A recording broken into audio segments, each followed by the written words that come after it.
우리 제주 예배에 나오신 여러분을 주님의 이름으로 사랑하고 환영하고 축복합니다. 온라인 예배를 함께 드리고 있는 분들도 동일하게 축복합니다. 잘 들리실지 모르겠습니다. 집중해서 말씀을 전하는 시간만큼은 온전히 사로잡히는 시간이 되기를 바랍니다.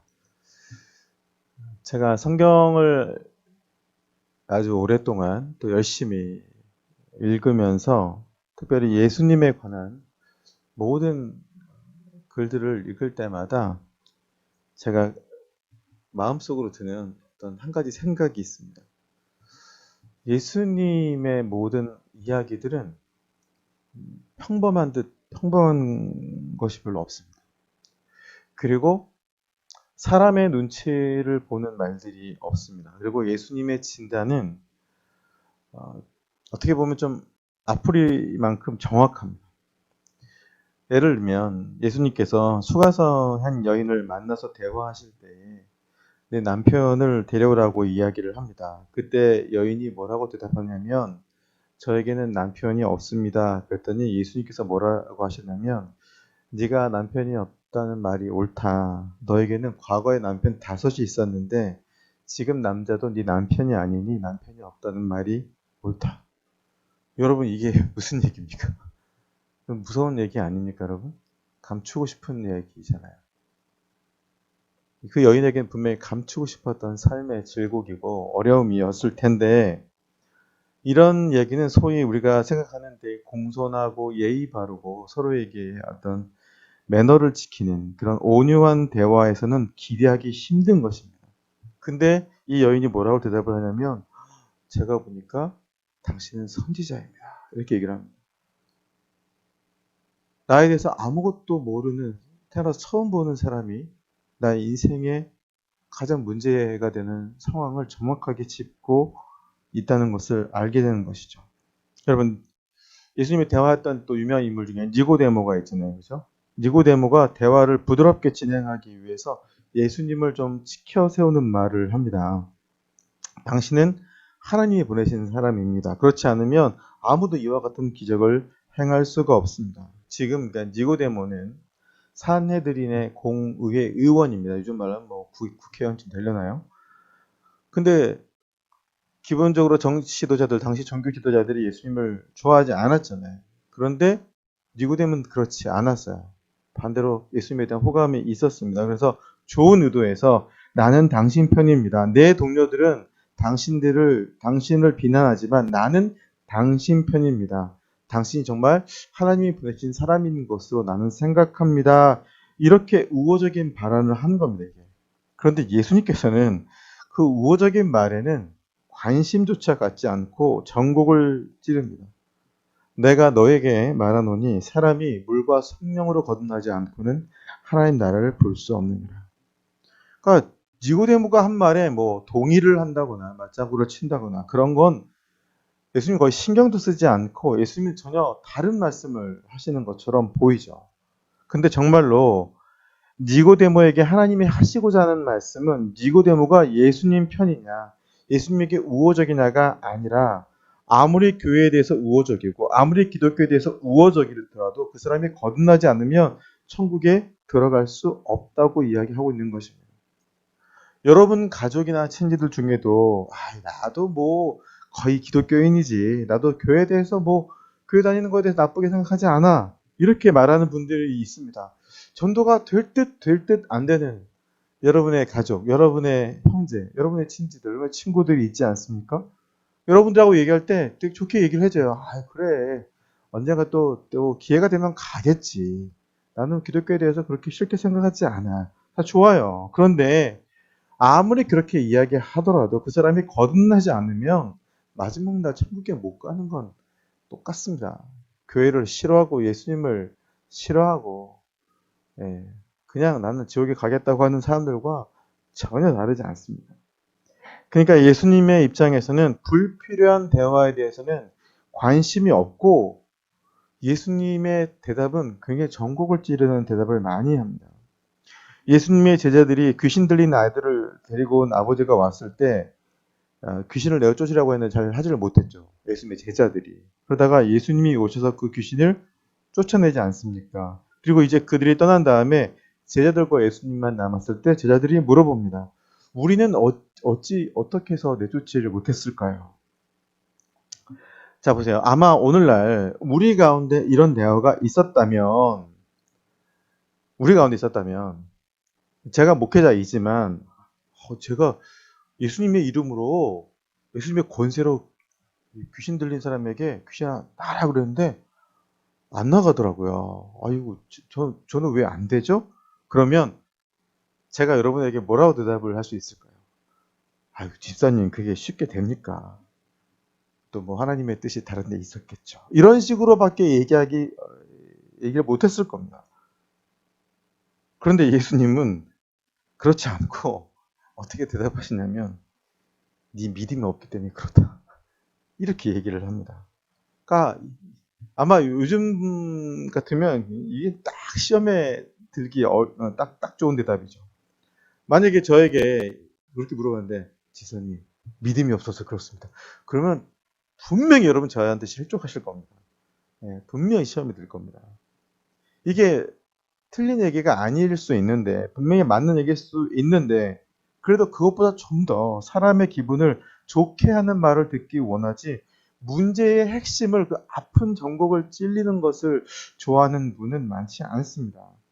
그러면 예수님 같은 경우에는 좀 매너가 없느냐, 어떤 그런 경우가 없는 분이냐? 아니, 그건 아닙니다. 여러분, 예수님께서는 우리의 구원을 위해서 우리의 참모습 그대로를 알기 원하시는 거죠. 때로는 진리라는 것이 우리가 감수하기 어려운 것이 될 수도 있습니다. 여러분, 예수님께서 가장 자주 반복적으로 하신 말씀이 들을 귀 있는 자는 들을지어다 였죠. 여러분, 이 말을 어떻게 생각하고 계십니까? 제가 그냥 우리말로 쉽게 다시 풀어서 그냥 간단하게 말씀드릴게요. 너희가 소화할 수 있으면 들어라. 이란 뜻입니다. 들을 귀 있는 자는 들을지어다. 뭐 어렵게 생각하실 필요가 없어요. 너희가 소화할 수 있으면 들어라. 이런 뜻입니다. 그 말은 소화하지 못하는 사람도 있을 것이라는 얘기입니다. 여러분, 진리는 그렇습니다. 결국 우리가 전하는 것은 사람들이 듣기 좋아하는 말이 아니고, 사람들의 어떤 기분이나 분위기를, 또 비위를 맞춰주는 말도 아니고, 사람들을 꼭 위로하기 위한 말도 아니고, 그냥 진리를 전하는 겁니다. 진리를 전하다 보면 그게 위로가 될 수도 있고 격려가 될 수도 있지만, 때로는 진리가 우리로 하여금 실족하게 할 수도 있습니다. 어떻게 진리가 그러냐고요? 아니요, 성경에 보니 그러네요. 예수님의 말씀을 듣고 떠나간 사람들이 많았습니다. 뭐라고 얘기한 줄 아십니까? 이 말은 어려운 말이다. 그렇게 들으면서 실족하는 겁니다. 그러니까 사실 목회자인 제게 가장 큰 고민인 거예요. 이 말은 어려운 말이다. 그리고 실족하며 떠나가는 그것을 예수님은 개의치 않았습니다. 그런데 목회자인 저는 그렇지가 않아요. 제가 훨씬 연약하기 때문에 아마 그럴 겁니다. 예수님은 가서 내 소유를 팔아서 가난한 자들에게 나눠주고 나를 쫓으라. 그때 많은 사람들이 실망하고 돌아가죠. 여러분, 이게 쉬운 말이 아닙니다. 여러분, 우리가 진리를 전하려고 하면 사람들이 감동을 받고 은혜를 받고 울고 좋아하면 좋지만, 때로는 부담스러워하고 근심할 수도 있습니다. 그래서 예수님께서 들을 게 있는 자는 들을지어다 라고 말씀하신 겁니다. 자, 오늘 본문에서도 사두개인들이 예수님에게 와서 그야말로 그냥 물어뜯기 위한 말도 안 되는 질문을 합니다.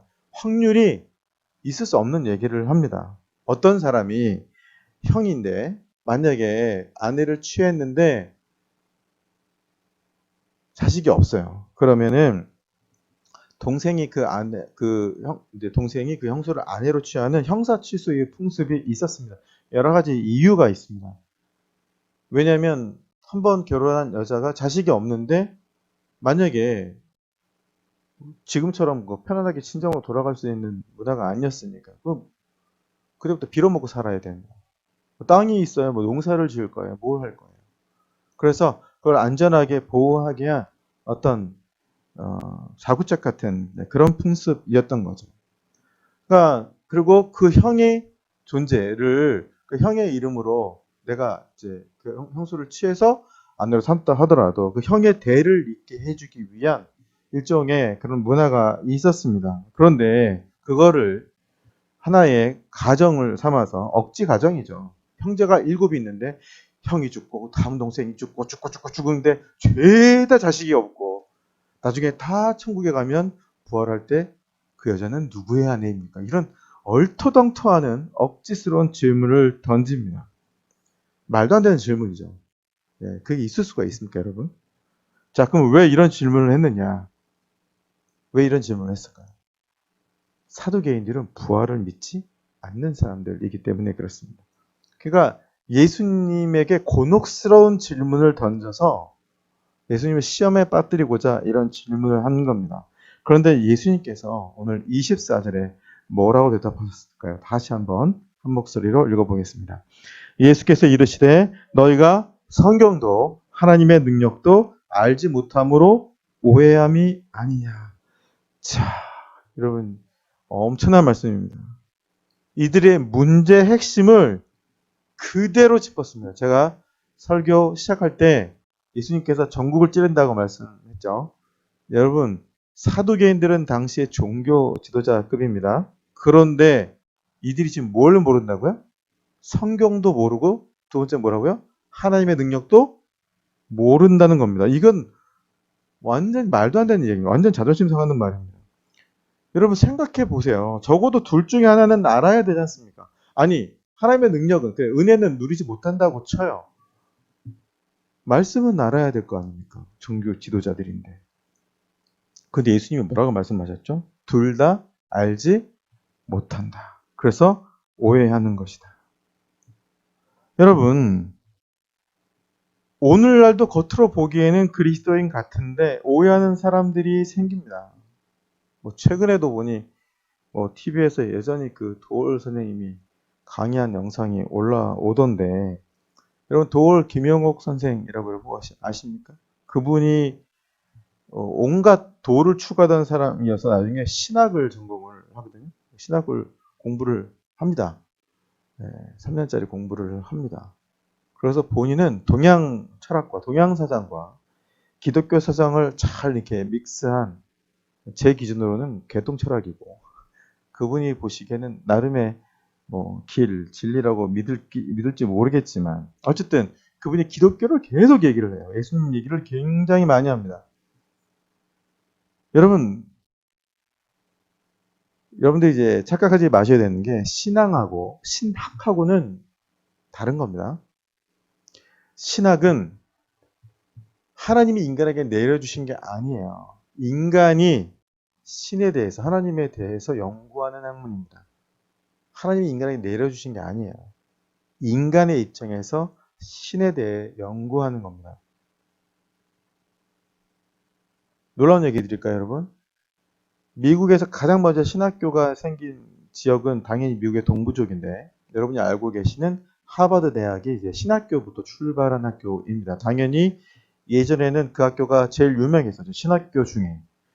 여러분 지금 하버드 대학교의 신학부에 가면 여러분 아마 깜짝 놀랄 겁니다. 거기에 스님들이 여럿 있습니다. 한국의 스님, 라마, 티베트 불교. 여러분 더 놀라운 얘기 드릴까요? 아프리카의 주술사들도 다니고 있습니다. 기독교와 전혀 상관없는 사람들이 재학생의 3분의 2가 넘습니다. 그러니까 지금 한국 교회에 저 목사님이 하버드 대학교 신학부를 나왔대. 그분은 거의 이단일 가능성이 높습니다. 유럽의 신학교는 다니는 사람 중에 절반 정도는 예수님을 믿지 않습니다. 그냥 예전에 있는 학문처럼 연구하는 사람들이 있습니다. 그러니 아무리 그들이 성경을 들이파도 결국 그들이 모르는 게 많죠. 여러분, 예전에 제가 다니는 교회 교인 중에도 이 도올 김용혁 선생님의 강의에 엄청 매료되었던 분이 있었고, 저하고도 이렇게 토론을 한 적이 있습니다. 뭐 그 사람의 생각 자체를 뭐 부인하고 싶은 것은 아닙니다. 물론 그래서 어디까지나 교양 강자로서의 가치죠. 그게 무슨 우리의 신앙에 영향을 줄 수 있는 정도의 가치가 있는 것은 전혀 아닙니다. 여러분, 성경을 믿는 사람이 뭔 공자의 강의에 감동을 받고 장자, 노자의 강의를 듣고 거기에 심취되어서 성경 말고 뭐 갑자기 뭐 동양에서 말하는 동양적인 세계관 이런 거 종교 철학이 왜 등장을 합니까? 아무 상관이 없는데.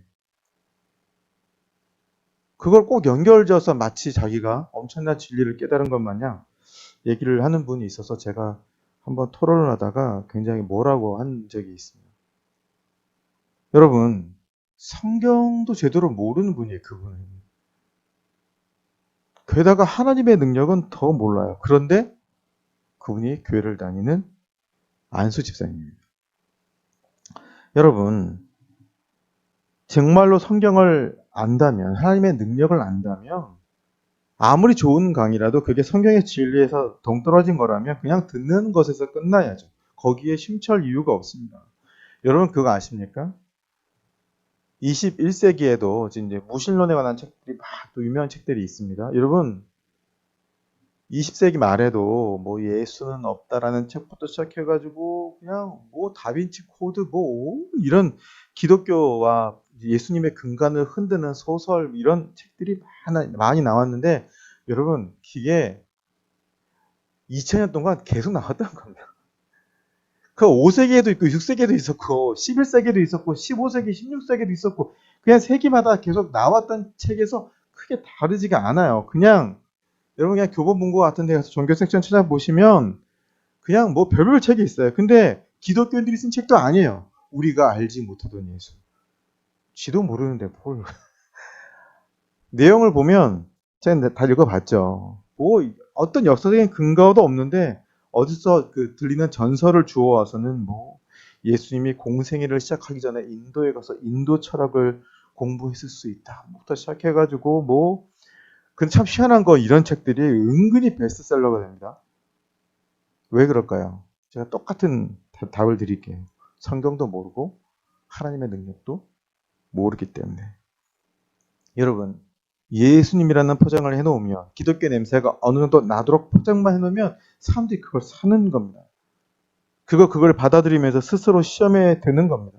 여러분 어린아이들이 기억할 때 제일 조심해야 되는 게 뭔지 아십니까? 손에 닿는데 위험한 물건이 없어야 됩니다. 왜냐고요? 어린아이들은 막 잡으면 어디로 가죠? 당장? 자기 입으로 가잖아요. 왜요? 분별하지 못하니까 손에 잡히는 건 다 입이라는 감각기관에 놓고 확인을 하려고 하잖아요. 그러니까 위험하죠. 조심해야 됩니다. 마찬가지로 성경 말씀을 잘 모르기 때문에 분별력이 없는 사람은 결국은 이런 그냥 허접대기 같은 쓰레기 같은 이야기부터 시작해가지고 그냥 모든 주변에 있는 어떤 그런 사상들을 다 들으려고 합니다. 이 분별력은 성경을 알고 하나님의 능력을 알아야 생깁니다. 이것도 없고 저것도 없는 사람은 결국 먹어서는 안 될 것을 먹을 수밖에 없는 겁니다. 제가 여러분에게 가끔 말씀드리는 거지만 그리스도인이 선한 의도만 있다고 그 선한 의도가 그에게 승리를 가져다 주지 않고 마음이 착하다고 해서 그 착한 마음으로 인해서 승리하게 되는 게 아닙니다. 여러분 착각하지 마세요. 많은 사람들은 내가 착하니까 저 사람은 착하니까 그가 나중에 승리할 거다 이렇게 생각하는데 아닙니다. 사람의 영혼이 순수하고 깨끗하고 온유해야 되는 것과 동시에 예수님의 권세를 누릴 줄 아는 능력이 있어야 됩니다. 힘이 있어야 됩니다. 여러분 영적인 힘이 있어야죠. 마귀는 힘이 있는 존재인데 우리에게 시험이 다가올 때 유혹이 다가올 때 여러분 거기 힘이 따라옵니다. 바람은 생각이 아닙니다. 바람은 힘이에요. 바람이 왜 위력이 있습니까? 평상시 아무것도 아닌 것 같죠? 시험으로 다가오잖아요. 태풍으로 다가오잖아요. 다 날려버립니다. 그 앞에 있는 건 뭐든지 다 뿌리 뽑아 날려버릴 수 있습니다. 건물도 무너지고 나무도 뽑혀버립니다. 마찬가지로 어둠의 세력이 우리에게 다가올 때는 무슨 아이디어로 다가오는 게 아니고 어떤 사상으로만 다가오는 것이 아니라 그 뒤에는 힘이 따라옵니다. 이걸 이기기 위해서는 내가 마음이 착해서만 되는 것도 아니고 의도만 선해서도 되는 것이 아니고 결국 나에게도 영적인 능력과 권세가 필요합니다. 그래서 예수님께서 제자들에게 한 가지를 요구하셨잖아요. 너희는 예루살렘을 떠나지 말고 하나님께서 너에게 약속하신 것을 기다리라. 성령이 너에게 임하시면 너희가 권능을 받고. 예수님이 제자들에게 마지막에 남기신 말이잖아요. 성령이 임하시면 먼저 너희가 뭘 받으라고요? 권능을 받으라고요. 여러분, 그러고 보니까 예전에 우리나라에도 뭐 여러분이 아시는 최건농이란 목사님의 이 이름이 있었죠. 예. 그러나 뭐 이 시대 그리스도인들은 이런 표현에 대해서는 잘 쓰려고 하지 않죠. 예. 권능, 능력이라는 말 자체를 너무 표면적으로 사용하는 것을 원하지 않는 것 같습니다. 그래서 여러분 교회 이름 중에 능력교회 별로 보신 적이 없으실 것 같아요. 그렇지 않습니까? 대다수의 교회 이름들은 저희 목사님들끼리 하는 얘기인데 교회 이름이 참 묵인질이다 이런 얘기를 합니다. 묵인질이 뭡니까? 그냥 순하고 예, 특별히 뭐가 없는 거. 그래서 대다수의 교회가 어떻게 갑니까? 예, 홍제동 교회, 홍은교회, 예, 불광교회, 서대문교회, 서초교회, 동대문교회. 동네 이름을 따서 짓죠. 뭐 깊은 거부감을 갖지 않게 하는 이름입니다. 성경적인 이름도 사실 많지 않죠. 여러분 뭐 가나안 교회, 뭐 베들레헴 교회, 예루살렘 교회, 시온 교회. 근데 여러분 이런 교회 이름 들으면 요즘 어떤 생각이 드십니까? 교회가 엄청 오래된 교회인가 보다. 약간 좀 촌스러운 교회인가 보다. 제가 더 나가 볼까요? 만민구원교회. 느낌이 어떠십니까? 이상하죠, 여러분. 좋잖아요. 얼마나 좋은 이름입니까, 여러분. 뭐 만민복음. 근데 여러분 듣는데 느낌 이상하죠. 어떤 느낌 납니까? 이단 필이 확 나죠. 여러분 왜 이렇습니까? 예? 이게 뭐 만민 성교교회 일이 생기는 바람에 만민자 들어가는 사람들이 이상한 교회 아니야? 이렇게 생각을 하는 거죠. 물론 이제 그것은 뭐 변화하는 뭐 시대의 문화이고, 물론 이제 실제 우리가 믿음으로 살기에 필요한 건 능력입니다. 물론 뭐 이름이 중요한 건 아닙니다만, 그러나 여러분 생각해 볼 여지가 있죠. 우리는 말씀을 정말 제대로 알아야 됩니다. 그리고 능력을 받아야 됩니다. 여러분 예수님께서 마귀의 시험을 받으셨고 하와도 마귀의 시험을 받았죠. 예. 아담과 하와가 시험을 받았다는 얘기는 모든 사람들이 시험을 받는다는 얘기입니다. 자, 결국 둘 다 넘어졌죠. 예. 첫 번째 아담은 시험을 받았고 마지막 아담으로 오신 예수님도 시험을 받으셨습니다. 이건 상징적인 사건입니다. 왜냐하면 아담이라는 뜻이 인간이라는 뜻이기 때문에. 그 말은 모든 사람이 받는 시험은 결국 마찬가지라는 뜻입니다. 예수님도 시험을 받습니다. 그런데 마귀가 우리를 시험할 때 똑같은 원리로 시험하죠. 예수님께서 그 세 개의 시험을 이기셨다는 말은 그 세 개의 시험 속에 사람이 받을 수 있는 모든 시험의 형태가 다 그 안에 들어있다는 것입니다. 성경에서 3이라는 말은 의미심장한 숫자잖아요. 인간도 영과 혼과 육 이 세 가지로 구성되어 있다 이렇게 얘기를 하죠. 하나님도 아버지와 아들과 성령 삼위일체 하나님이시죠. 우리를 시험하는 것도 육신의 정욕과 세상의 정욕과 안목의 자랑 세 개입니다. 예루살렘 성전도 바깥들이 있고 성소가 있고 지성소가 있습니다. 아브라함과 이삭과 야곱 세 명만 언급을 하죠. 목사님들도 예전 목사님들이 대지 설교할 때 딱 세 가지를 언급을 합니다. 그러면 예수님께서 마귀의 시험을 받으실 때 무엇으로 그것을 극복하셨을까요? 예수님의 선한 의도로 그것을 극복하셨을까요? 여러분 아무리 예수님이 거룩하셔도 시험이 다가올 때는 거기에 따라오는 에너지와 거기에 따라오는 어마어마한 힘이 있습니다. 나는 착한 사람이니까 지나가겠지? 아닙니다. 욥과 같이 아무 죄를 짓지 않고 착하게 살아가는 사람에게도 시험이 옵니다. 내가 그것에 맞서 싸울 수 있어야 됩니다. 다만 이해는 이해로, 눈에는 눈으로 말하는 것은 아닙니다. 시험은 악한 에너지고 어떤 폭력적인 에너지라면 우리가 가져야 할 것은 사랑, 하나님의 마음에서 나오는 능력이어야 됩니다. 그러나 마귀가 지금 예수님에게 말을 통해 시험을 하죠. 네가 하나님의 아들이거든.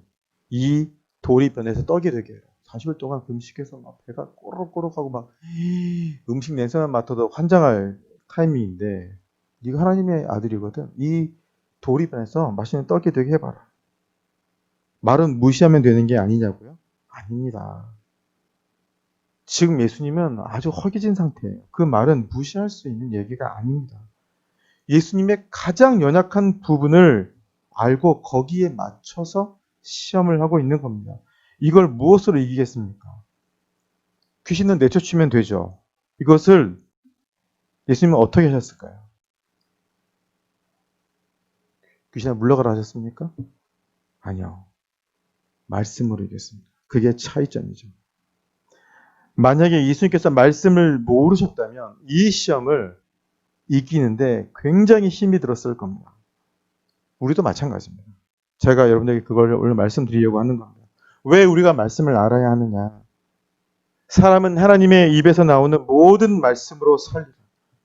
말씀은 생명의 양식이요. 말씀은 사상이요. 생각이요. 영혼의 에너지요. 마귀의 거짓을 이길 수 있는 진리입니다. 자, 여러분에게 말씀을 어떤 말씀은 이건 외우세요라고 하는 시간들이 있죠. 아직 머리가 굳어지기 전에 여러분 좀 더 외우세요. 제발 여러분에게 부탁드립니다. 여러분이 어려울 때, 시험 당할 때에 여러분이 외웠던 그 말씀이 여러분의 기도줄에 맡겼던 그 시간들이 열리는 것은 여러분에게 주어진 바로 그 말씀이 떠오를 때입니다. 구하라 그리하면 주시리라 하셨나이다. 너희가 받지 못하면 구하지 아니함이라 하셨나이다. 내가 이 시간에 그러므로 주님 앞에 구하오니 주님 저의 간구에 응답하여 주옵소서. 여러분 말씀을 기도의 도구로 사용할 줄 알아야죠. 내가 마음이 괴로울 때 주님 내 은혜가 내게 족하다고 하지 않으셨습니까? 그러므로 내가 지금 주님의 능력을 느끼지 못하더라도 하나님이 멀리 계시는 것처럼 느껴질지라도 그럼에도 하나님의 은혜가 내게 족한 줄로 믿습니다. 여러분 내가 내 스스로를 격려하는 것입니다. 내 스스로를 응원하는 것입니다. 그러면 내가 처해 있는 이 영적인 침체로부터 벗어나게 될 수 있습니다. 여러분 이런 것들은 말씀이 없이는 불가능합니다. 그냥 내가 갖고 싶은 거 원하는 것만 쭉 나열하는 것이 기도가 아니라는 겁니다. 여러분의 의지로 되는 것도 아니고 감정으로 되는 것도 아닙니다. 여러분 요즘 막 코로나 사태 때문에 운동하는 선수들이 뭐 축구 선수, 야구 선수들이 막 팬들이 없죠. 구장에 아무것도 없어요. 그냥 TV로만 합니다. 그랬더니 다들 응원해 줄 때 누리는 힘이 없다 이런 얘기를 합니다. 물론 맞죠. 그런데 여러분 영적인 싸움은요. 아무리 여러분이 저를 바라보면서 목사님 파이팅! 아무리 저에게 그렇게 하셔도 안 됩니다. 이건. 육신적인 것은 도움을 받을 수 있을지 모르지만 말씀과 하나님의 능력은 남이 내게 해줄 수 있는 게 아닙니다. 하나님의 능력에 따라주지 않는데 아무리 으쌰으쌰 우리에게 화이팅 아무리 외쳐도 안 됩니다. 여러분 영적인 능력에 따라줘야 됩니다. 여러분 만약에 귀신 들린 사람이 있다고 했을 때 이 귀신을 어떻게 내어쫓을 것입니까? 설득해서 나가지 않습니다. 애원해서도 안 됩니다. 지식으로도 안 되고 내 착함으로도 안 됩니다. 귀신은 내쫓아야 되거든요. 뭐가 필요합니까? 영적인 능력이 있어야죠. 왜냐하면 귀신은 영적인 힘을 가장 잘 이해하는 존재니까요. 그래서 스게바의 7 아들이 사도 바울이 귀신을 영적인 힘으로 내쫓는 것을 보고 사도 바울이 소유한 영적인 권세에 대해서 강한 호기심을 가졌습니다. 그런데 그들은 예수님을 알기는 하지만 믿는 단계는 아니었거든요. 이 세상에는 예수를 마음에 받아들이지는 않으면서 그런 영적인 현상과 능력에 호기심을 갖는 사람들이 얼마든지 있습니다. 그런 사람들이 막 교회에서 뭐 신유 은사 집회 이런 거 걸어놓으면 가가지고 혹시나 하는 마음. 예수님의 이름을 말씀을 몰라요. 그런데 그 현상에 관심이 있는 거예요. 그래서 여러분 이들도 아까 말했던 스기바의 7 아들이 여러분 사도 바울을 흉내내죠. 그래서 귀신 들린 사람을 앞에 두고 뭐라고 하지 않습니까? 바울이 증거하는 예수의 이름으로 내가 너에게 명하노니 나가라고 합니다. 머리 좋죠. 그랬더니 귀신이 나가지 않고 대답을 합니다. 바울도 알고 예수도 아는데 넌 누구냐? 여러분 지금 자신들이 하고 있는 것이 뭔지도 모르는 상태에서 흉내를 내는 겁니다. 여러분, 영적인 것은 함부로 흉내내는 게 아닙니다. 여러분, 귀신들은 영적인 능력을 알아봅니다. 영적인 존재이기 때문에. 그러므로 제가 여러분에게 말씀드리고 하는 것은 그리스도인으로 살아가면서 가장 근본적인 삶의 미천이 필요할 때가 있는데, 그게 뭐냐면 내가 듣고 내가 외우고 내가 기억하고 내가 명심하는 말씀, 또 하나님이 내게 주시는 영적인 능력입니다. 우리가 평소에는 우리의 지혜나 우리의 인생의 경험으로 풀 수 있는 문제들이 많이 있지만 그것으로 안 될 때가 있습니다. 그럴 때는 우리에게 주신 이 마지막 것들을 이용해야죠. 우리에게 주신 선물이잖아요. 여러분, 슈퍼맨이라는 영화에서 슈퍼맨이 뭔가 구해야 할 일이 있으면 어떻게 합니까? 슉 들어가가지고 옷을 갈아입죠. 이렇게 S로 쓰인 글자를 입잖아요. 그때부터 날아다닙니다. 비슷합니다. 그리스도인도 옷을 갈아입어야 할 때가 있습니다. 지금까지 이것도 의지하고 저것도 의지하고 이 방법도 해보고 저 방법으로 다 해봤을지라도 결정적인 순간에는 안 되겠다. 이건 오직 내가 기도로, 믿음으로 풀어야겠다. 그래서 여러분, 하나님의 말씀과 능력만으로 문제를 해결해야 될 때가 있다는 것입니다. 내가 사랑하는 사람이 병을 앓을 수도 있고 내 삶에, 우리의 가정에 큰 위기가 올 수도 있습니다. 여러분, 가장 그리스도인의 근본적인 미천이 필요할 때가 있는데 그것은 누가 대신 해줄 수 없다는 것이 관건입니다. 여러분에게 말씀이 있어야 되고 여러분에게 영적인 능력이 있어야 됩니다. 그때 가서 달라고 하면 늦습니다. 평소에 말씀을 공부도 안 하고 외우지도 않고 명심도 안 하는 사람이 갑자기 기도 가운데 말씀이 떠오르겠습니까? 여러분, 그것을 내 것으로 소화하는 시간이 필요하잖아요. 제가 매주 드리는 설교 말고도 여러분 말씀 묵상하셔야죠. 하나님께서 여러분에게만 주시는 말씀들이 있잖아요. 여러분,